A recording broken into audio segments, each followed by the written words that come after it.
Lebih suka aku bermegah atas kelemahanku supaya kuasa Kristus turun menaungi aku. Di bagian akhir dari ayat 10, sebab jika aku lemah, maka aku kuat.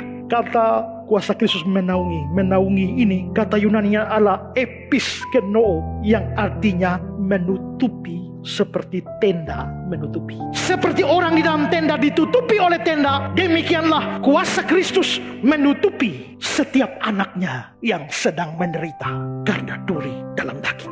Jadi Paulus bermegah, Paulus puas, rela karena kelemahan dan penderitaan, maka dia ditudungi oleh kuasa Kristus. Benar-benar sebuah penghiburan bagi kita yang menderita, bagi kita yang berada dalam kelemahan, kalau menyadari kuasa Kristus menaungi kita. Karena kuasa Kristus datang menaungi Paulus dalam kelemahan itulah, maka sekalipun dia lemah, dia dapat terus melayani Tuhan secara luar biasa di tengah-tengah kesukaran, penganiayaan, penderitaan, kesesakan yang dialami. Karena itu Paulus menyebutkan kata-kata yang indah, jika aku lemah, aku kuat. Dan ini benar. Pendeta Stephen Tong kelihatannya tidak mengenal lelah di dalam berkhotbah. Pada tahun 2008 saja, sekian tahun yang lampau, dia sudah berkhotbah kira-kira kepada 30 juta orang di seluruh dunia. Dan dia berkhotbah 29.000 kali sampai tahun 2018. Dan dia menempuh perjalanan ke 600 kota dalam usia yang sudah sangat tua. Dalam satu tahun 365 hari. Tapi hidup Stephen Tong di atas pesawat 300 hari, 300 kali sepanjang tahun. Berkhotbah 500 kali setiap tahun di seluruh dunia. Bahkan pada waktu umurnya 77 tahun, dia masih keliling dan berkhotbah. Dan yang menarik, pengalaman beberapa tahun yang lalu, ketika dia berkhotbah dari atas panggung, hujan turun, semua orang lari, dia tidak lari. Kalau saudara lihat foto ini, bagaimana dia terus berkhotbah.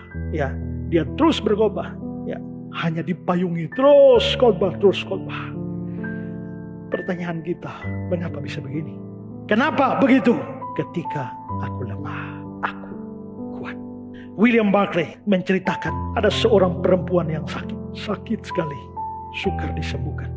Dan seorang laki-laki yang mendengar wanita itu sakit, pergi mengunjunginya di rumah sakit dan mau berdoa bagi dia. Tapi sebelum berdoa, dia bilang begini, saya mau berikan kepada kamu sebuah buku. Buku ini ditulis khusus untuk mereka yang sakit.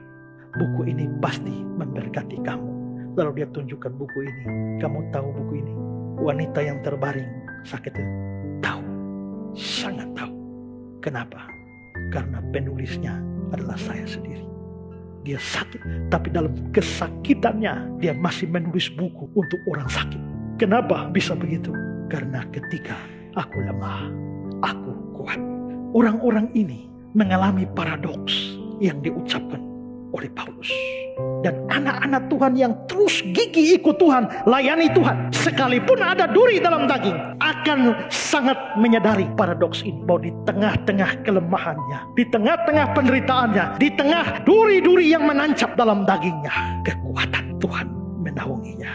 Fagen berkata, ketidakmampuan manusia mengundang dan memberi ruangan bagi kesempatan untuk menunjukkan kemahakuasaan Allah. Jadi Allah itu kuat bagi kita hanya sebanding dengan ketidakberdayaan kita. Dia tidak bisa dan tidak mau bertindak di mana di sana ada kecukupan diri sendiri. Tempatnya penuh atau dipenuhi. Kamu hanya harus cukup lemah, cukup mengeluarkan diri sendiri dan memberi Allah tempat yang cukup. Maka jika kamu mempercayainya, sama pastinya seperti alam selalu mengisi kekosongan, Allah akan masuk untuk menyuplai semua kekuranganmu, dan kekuatannya akan dijadikan sempurna di dalam kelemahanmu.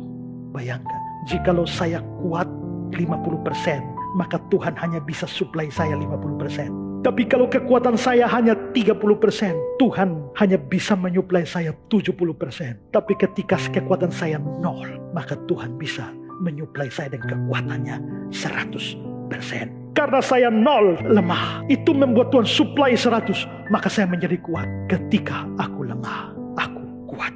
Kalau kamu sudah melakukan semua itu, kosongkan dirimu, bergantung pada Tuhan, kamu dapat mengalami kata-kata Paulus, when I am weak, then I am strong.